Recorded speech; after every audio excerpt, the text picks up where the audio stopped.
प्रिय विद्यार्थियों नमस्कार। मैं हूं आपका दोस्त सत्येंद्र कुमार। स्वागत करता हूं आप सभी का आपके अपने YouTube class present education and competition में। जैसा आप सभी को जानकारी है कि शिक्षा से जुड़ी हुई जो भी जानकारी आती है हम आपको ज़रूर से ज़रूर पहुंचाते हैं। ओके, तो आज का हमारा विषय है कि यूपी बोर्ड परीक्षा 2021 में परीक्षा में अच्छे अंक प्राप्त करने हैं तो किस तरह से हमें पेपर को हल करना है। ठीक है, और प्रथम दिवस से अंतिम दिवस तक क्या क्या सावधानियां बरतनी चाहिए उसके विषय में आज हम जिक्र करेंगे। कॉपी को किस तरह लिखनी चाहिए, ये सारी चीज़ें आज मैं आपको बताऊंगा। तो बने रहिए मेरे साथ, वीडियो को स्किप नहीं करना है। ठीक है, चलिए स्टार्ट करते हैं आज का टॉपिक। मित्रों, प्रथम पॉइंट है हमारा, परीक्षा दिवस से एक दिन पहले सभी सामग्री जैसे बॉल पॉइंट पेन 2 नीले और 2 काले, 1 काला स्केच, स्केल, प्रवेश पत्र सुरक्षित स्थान पर रख दें ताकि आप इन्हें रख के भूलें नहीं। या कभी होता है कि प्रवेश पत्र खो गया, पेन नहीं है, या एक पेन खराब हो जाता है पेपर के दौरान, तो आप दूसरे पेन से भी हेल्प ले सकते हैं। ओके, इसलिए प्रवेश पत्र, स्केल और आपका स्केच, 2 नीले 2 काले पेन जरूर से ज़रूर एक दिन पहले एडवांस सुरक्षित स्थान पर रखिएगा। Okay, next point, second number देखते हैं।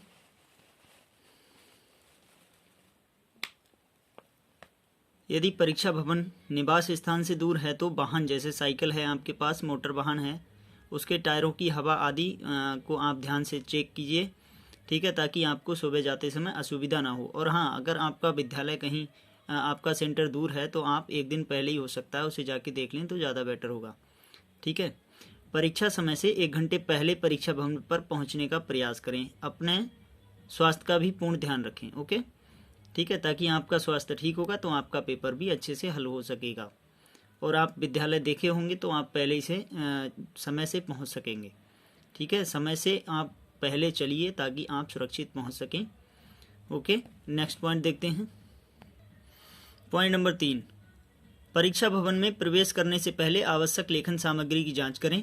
कोई भी अनुचित सामग्री कक्ष में ले जाना वर्जित है। माध्यमिक शिक्षा परिषद बोर्ड के नियमों का पालन करें। ओके, आप अपनी लेखन सामग्री जो भी आपको है, आपको जिसकी हेल्प चाहिए होती है लिखने के लिए, कॉपी करने के लिए, तो आप वो सारी चीज़ें आप देख लें, एक बार चेक कर लें कोई चीज़ ऐसी तो नहीं है जिसकी कमी आपके पास अभी भी है। ठीक है, अनुचित साधन सामग्री का प्रयोग आप बिल्कुल नहीं करेंगे, कक्ष में ले जाना वर्जित है। ठीक, नेक्स्ट पॉइंट देखते हैं। परीक्षा कक्ष में अनुशासन बनाए रखें। ठीक है, आप बोले नहीं, फालतू की बातें ना करें। प्रश्न पत्र को ध्यानपूर्वक पढ़ें भी और उसे इसके बाद हल करें। पहले उसे ध्यान से पढ़ लें, इसके बाद उसे हल करने का प्रयास करें। परीक्षा कक्ष में नशीले पदार्थों का सेवन वर्जित है। कुछ विद्यार्थी जो हैं नशीले पदार्थों का सेवन करके परीक्षा को हल करते हैं तो उससे आपके दिमाग पर काफ़ी इफेक्ट पड़ता है और आपका पेपर अच्छा नहीं जाता है, तो ये चीज़ें आप ध्यान रखेंगे। नेक्स्ट पॉइंट, प्रश्न पत्र में जितने प्रश्न पूछे गए हैं उतने ही प्रश्नों को हल करें, अन्यथा अधिक प्रश्नों को हल करने पर परीक्षा परिणाम खराब हो सकता है, यानी आपकी माइनस मार्किंग हो सकती है। मान लीजिए एक क्वेश्चन आपका गलत गया, आपने सारे क्वेश्चन किए हैं, जबकि किसी में आपको 3 क्वेश्चन पूछे गए, आपने 4 किए हैं, चौथा क्वेश्चन आपसे गलत हो गया, तो हो सकता है एग्जामिनर आपका सही वाला क्वेश्चन भी काट सकता है। इसलिए जितने क्वेश्चन पूछे जाएं उतने ही क्वेश्चन करें। ठीक है, अगला पॉइंट, उत्तर पुस्तिका पर शब्दों को सीधा लिखें, तिरछे टेढ़े शब्द ना लिखें। उत्तर पुस्तिका में पैसे आदि भी नहीं रखना है आपको। जैसे यहाँ आपको सीधे सीधे अक्षर ये दिख रहे हैं लिखे हुए, उसी प्रकार से आपको सीधे सीधे लिखना है, उचित दूरी पर लिखना है शब्दों को। ठीक है, उत्तर पुस्तिका पर शब्दों को ओवर कटिंग से ना काटें। ठीक है, ओवर कटिंग से ना काटें, बार बार रिपीट ना करें, ओवर कटिंग से ना काटें।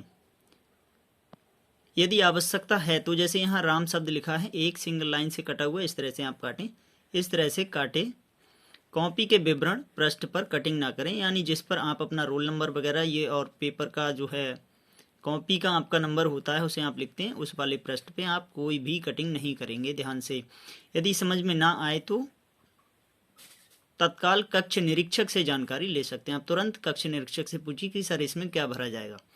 ठीक है, उसे कटिंग नहीं करना है, इससे कॉपी गंदी हो जाती है और जो है आपका नंबरों पर भी उसका प्रभाव पड़ता है। अपने निर्धारित अनुक्रमांक सीट पर ही बैठें। ठीक है, जहां आपका रोल नंबर जिस टेबल पर लिखा हुआ है उसी पर बैठें। सीट को अच्छी तरह से जांच करें, यदि सीट पर कुछ लिखा है अथवा कोई कागज़ या पर्ची सीट में है तो उसकी जानकारी कक्ष निरीक्षक को तत्काल दें। अपने आसपास के विद्यार्थियों से सतर्क रहें। ठीक है, आपकी टेबल पर कुछ लिखा है या उसमें कोई पर्ची रखी हुई है तो आप तुरंत से पहले कक्ष निरीक्षक को बताइए कि सर आके देख लीजिए, इसमें ये चीज़ रखी हुई है। आसपास के विद्यार्थियों से भी सतर्क रहना है ताकि आपकी तरफ कोई पर्ची वगैरह नहीं फेंके। वैसे तो जो है केंद्र सरकार ने काफ़ी बड़ी व्यवस्थाएं कर दी हैं और हमारी यूपी सरकार ने भी काफ़ी बड़ी व्यवस्थाएं कर दी हैं। सीसीटीवी कैमरे चल रहे हैं। फिलहाल तो ऐसा कुछ होने वाला नहीं है, अगर होता भी है तो आप थोड़ा सा ज़रा सतर्क रहने की आवश्यकता है आपको। ठीक है, नेक्स्ट पॉइंट देखते हैं दोस्तों। यदि आप प्रश्न पत्र में आए हुए प्रश्नों को भूल गए हैं तो प्रश्नों को ध्यानपूर्वक पढ़ें तथा प्रश्नों को आधार बनाकर उत्तर दें। ठीक है, ध्यानपूर्वक प्रश्न को पढ़िए, हो सकता है आपको कुछ याद आ जाए और आप प्रश्नों को आधार बनाकर उसका अर्थ निकालते हुए उसी के आधार पर आप उत्तर देने का प्रयास करें। कोई भी प्रश्न छोड़कर ना आए, प्रश्न से संबंधित ही लिखें, गीत कहानी शायरी आदि ना लिखें। ठीक है, आप पता लगा दादाजी और दादी जी का विवाह उसमें ना लिखें, नंबर वही मिलेंगे जो आपसे प्रश्न पूछा गया, उसी प्रश्न पर ही नंबर मिलेंगे, फालतू कोई भी नंबर नहीं मिलने वाला। इसलिए आप ध्यान रखें, अच्छे से तैयारी करें, वही लिखें जो आपसे पूछा गया है। नेक्स्ट पॉइंट देखिए, उत्तर पुस्तिका पर प्रत्येक विषय को लिखने का सही तरीका क्या है ये भी देख लीजिए। देखिए यहाँ पर आपको कॉपी का एक चित्र दिया है, मान लीजिए ये पूरा आपका एक पृष्ठ है। ठीक है, तो कुछ विद्यार्थी क्या करते हैं, इधर से भी बड़ा सा हाशिया लगा देते हैं स्केल से और इस साइड से भी। यहाँ ये एक प्रश्न नंबर 1 के का उत्तर लिख के पूरी लाइन ये खाली रहती है, बीच में थोड़ी जगह रह जाती है और फिर टेढ़ा तिरछा करके लिख देते हैं। राजा दशरथ अयोध्या के निवासी थे, उनकी 3 रानियां थीं, कौशल्या, केकई, सुमित्रा, इस तरह से। और ये क्या है, कॉपी की खाना पूर्ति करते हैं। इससे एग्जामिनर को पता लगता है कि कॉपी केवल भरी गई है, इसमें कुछ भी सही नहीं है। इसलिए आप सीधे शब्दों को लिखें, स्पष्ट लिखें। ठीक है, मोटे पेन, मोटे चलने वाले पेन का प्रयोग करें और बॉल पॉइंट पेन का ही प्रयोग करें। जेल पेन से आपकी कॉपी भी खराब हो सकती है। ओके, कॉपी खराब हो गई, दोबारा कॉपी नहीं मिलेगी, उसी पे आपको लिखना पड़ेगा। ठीक, तो ये सारी चीज़ें आप ध्यान रखेंगे। अब कैसे लिखना है वो मैं आपको अगले चित्र के माध्यम से समझाता हूँ। देखिए चित्र संख्या 2 आपको यहाँ दिख रहा है। इस तरफ आपको छोटा सा हाशिया लगाना है, केवल प्रश्न नंबर 1 के का उत्तर, 1 के खा का उत्तर या 2 के का उत्तर, इस तरह से आपको आ जाए, इसमें इतना ही लिखना है।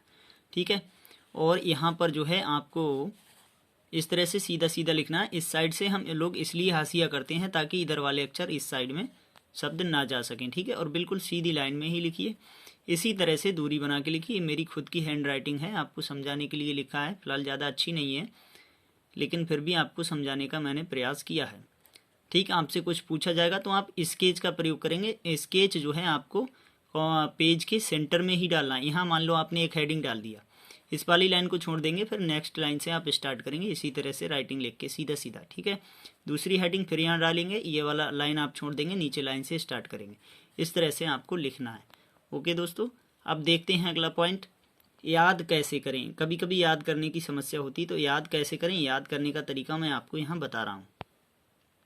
सोते समय भोजन कम करें। ठीक है, ज़्यादा भोजन करेंगे तो आपको नींद आएगी। पता लगा सुसिया रहे हैं पड़े पड़े चारपाई पे और आपको पढ़ने का मन नहीं कर रहा है, पेट भरा हुआ, बैठ नहीं मिल रहा है, तो आप कम भोजन करेंगे, थोड़ा भूखा रहेंगे, आपको नींद नहीं आएगी और आप तैयारी कर सकते हैं। दूसरा पॉइंट देखिए याद करने का, 2 से 3 घंटे शाम को अध्ययन करें। ठीक है, शाम को 2 से 3 घंटे जरूर से जरूर पढ़ें।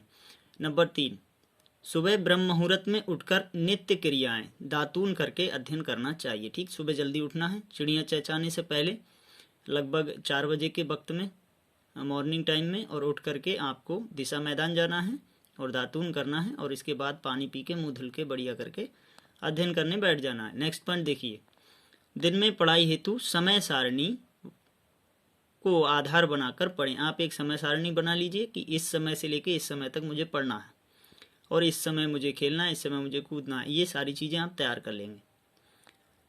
समय सारणी में प्रत्येक विषय को 40 से क्षम्यताम समय सारणी में प्रत्येक विषय को 45 से 50 मिनट तक का समय दिया गया हो।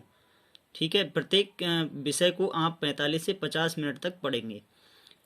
ओके, लेकिन 2-3 विषयों के अध्ययन के उपरांत यानी बाद कम से कम 30 से 40 मिनट मनोरंजन अथवा भ्रमण करना अनिवार्य है। ये चीज़ें आप ध्यान रखेंगे। ठीक है, तो ये थी मेरे द्वारा दी गई छोटी सी जानकारी। हमारी ये जानकारी बोर्ड के विद्यार्थियों के लिए, खासकर 12th और 10th वालों के लिए कैसी लगी मुझे कमेंट करके ज़रूर बताइएगा।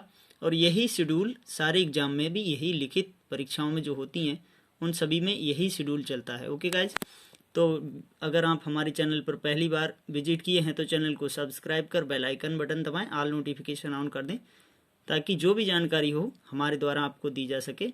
ओके, और हमारा छोटा सा प्रयास आपको कैसा लगा कमेंट के माध्यम से ज़रूर बताएं। तब तक के लिए नमस्कार, जय हिंद, जय भारत। मिलूंगा अगले वीडियो में।